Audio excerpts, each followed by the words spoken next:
So hello, what's up mga ka-J-Vlog? Welcome ulit sa panibagong video. And for today's video, bibigyan ko kayo ng 5 reasons why you should purchase itong bagong labas na Oppo A6X. So tara, check natin. Na mga ka-J-Vlog, lumabas na nga ang isa sa pinakamabentang series ng Oppo, which is the Oppo A6X. Ito. So syempre ito yung successor ng Oppo A3X sa sobrang benta at ng Oppo A5X. So, itong Oppo A6X, when it comes sa SRP niya, parang bumalik din siya doon sa Oppo A3X kung saan sila nagsimula.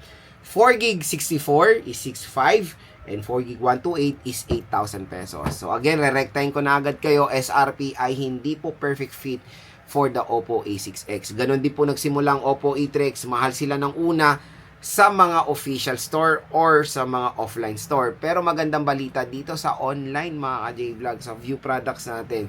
5,000 pesos na lang ang 64GB netong Oppo A6X. Ito pa magandang balita. Pag clinic nyo itong view products natin, meron po special voucher na naghihintay sa inyo. So, pwede nyo makuha ng 4 to 5,000 pesos lang itong Oppo A6X for the 4GB 64GB of internal storage. 4GB 128, pwede nyo makuha ng 5,000 plus. So, napakagandang deal mula sa Oppo na napakamura nila pagdating sa official. Again official store po yan ni Oppo sa online dito sa ating view products. Murang-mura nyo lang makukuha itong Oppo A6X. So again, dito lang kayo bibili sa ating view products. Huwag nyo kakalimutan dahil mura nyo lang mabibili dyan ng Oppo A6X dahil official store din naman po yan. So again, iba, naghahanap pa rin ng smartphone na pwede mabili. At etong Oppo A6X, nakakatuwa na marami siyang revamp compared doon sa very popular na Oppo A3X and Oppo A5X, especially when it comes sa processor.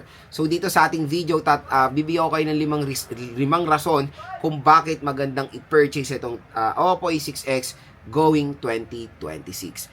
First reason, pag-usapan na natin, syempre display. Display, na-adapt niya ang display ng Oppo A3X at Oppo A5X na merong mataas na brightness.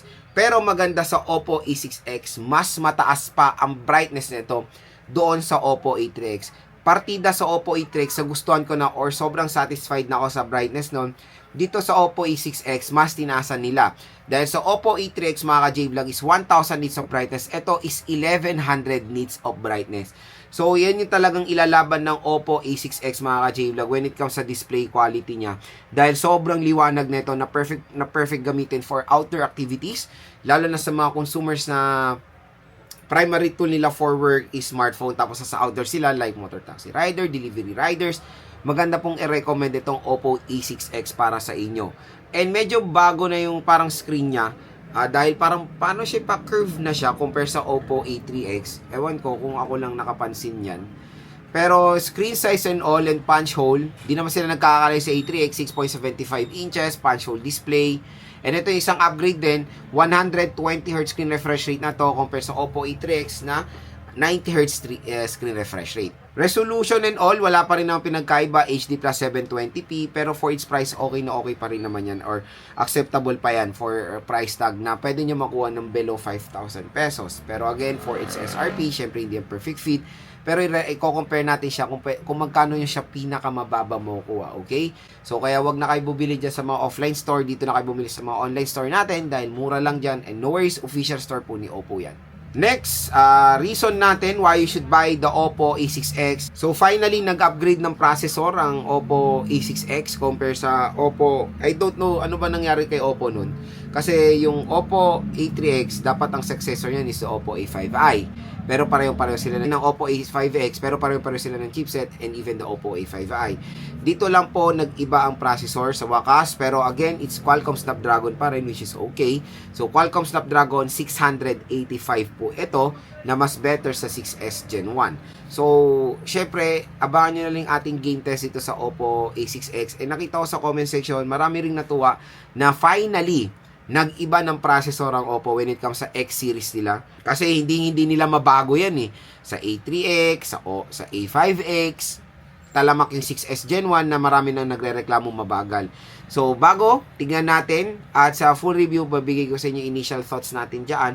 Pero yan yung isang reason kung bakit maganda to din bilhin when it comes sa processor niya. Hindi naman po mabagal ang processor nito dahil yung 685, na-try ko na to several times sa mga ibang brands and okay naman din siya for gaming, especially pag mga MOBA games. Third reason mga ka-J-Vlog, battery. So, ito isang upgrade sa Oppo A3X and Oppo A55 na merong 5,000 plus mAh. Ito mga ka-J-Vlog, 6,500 mAh battery capacity. So, napakalaki ng battery capacity nitong Oppo A6X. At ito lang yung medyo nakakalungkot na part. Binawasan nila yung charging rate nito. Dahil ang charging rate nito is 15 watts. Even sa charger nito, kasi sa Oppo A3X and Oppo A5X, ang charger nun is 45 watts. Ito, 15 watts fast charging rate. So, yun lang isang major setback sa charging rate. Pero upgraded naman yung battery niya. Pero I don't know, tingnan natin baka sa mga ibang fast charging mag-work siya. Pero syempre kung hanggang 15 watts lang talaga supported ng nakalagay dito, 15 watts lang yan kahit anong charging rate pa ibibigay nyo or i-charge nyo dyan. Kung charge nyo ng 30 watts, 40 watts, kung 15 watts hanggang 15 watts lang siya. So kung itetero mo yan sa 6.5, 15 watts, siguro mga 2 hours full charge nyo na itong Oppo A6X, which is yun lang yung yung isang nakakalungkot na part, yung fast charging rate. Pero battery performance is a boost dito sa smartphone na to kasi sobrang layo doon sa Oppo A3X. So battery okay, malaki siya. For battery okay, malaki naman siya.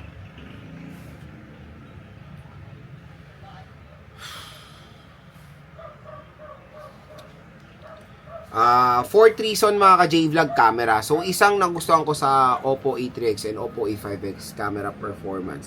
So, sa Oppo A5X, ay Oppo A6X, medyo tumaas ng konti yung megapixel ng camera nito. From 8 megapixel to 13 megapixel rear camera siya. So, malinaw din naman kahit pa paano yung camera ng Oppo A6X and sobrang excited ako i-try to sa outdoor. Ayan.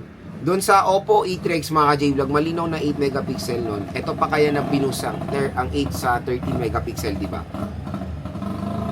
Pero when it comes sa front-facing camera, same na same pa rin sa A3X sa 5 megapixel. Pero itong pinaka-importante dyan, yung rear camera niya, nag-boost siya. So, kung naghanap kayo ng smartphone na very affordable na pwede nyo magamit, especially for photography or mobile photography for affordable price, maganda rin i-consider itong Oppo A6X dahil syempre dun sa Oppo A3X and Oppo A5X, based on my experience, nagustuhan ko yung camera quality nila even though 8 megapixel lang sila. So kayang-kaya na ito makipagsabayan sa mga 50 megapixel or 32 megapixel lang mga smartphone sa budget segment. Budget segment na sinasabi ko dito kasi sa mga budget segment sinasabi nilang 50 pero in reality hindi naman 50 talaga quality niyan. Yun yung mga nagpapatunay na hindi po tayo nagbe-base sa taas sa megapixel ng camera sa linaw ng ating mga photos. Basta maganda pa rin software optimization, dun pa rin tayo magbe-base. So dito sa Oppo A6X, ayan, Oppo talaga very well known yan pagdating sa camera performance or sa ganda ng mga camera nila na na-adapt din naman siguro nitong mga budget smartphones sila. At ang pinaka-last why you should buy this smartphone is of course the protection. So IP64 water and dust resistant itong smartphone na to, na maganda nga siya i-recommend sa mga motor taxi riders natin. For example, di ba may nakikita ko mga nagmomotor na nilalagyan pa nila ng plastic yung smartphone nila for protection sa water. Eto hindi na. So pag na umulan, nabasa, no worries, may protection to at hindi nyo na kailangan coveran ng plastic dahil mataas naman yung kanyang rating, IP64.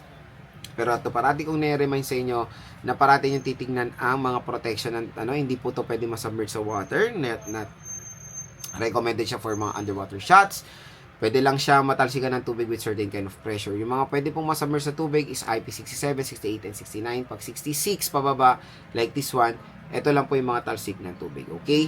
So again mga ka-J-Vlog, yan ang ating 5 reason why you should purchase the Oppo A6X. Napakamurang smartphone ni Oppo ngayong 2025 going 2026. And hopefully nakatulong to mga sinabi ko sa inyo kung nagde-decide kayong bumili na isang smartphone na to. Very affordable. At again, dito kayo bumili sa ating View Products, makukuha nyo pa ng sobrang mura itong Oppo A6X dahil pwede siya makuha ng 4 to 5,000 pesos. So, abangan nyo lang po yung ating full review and syempre yung game test natin dito sa smartphone natin.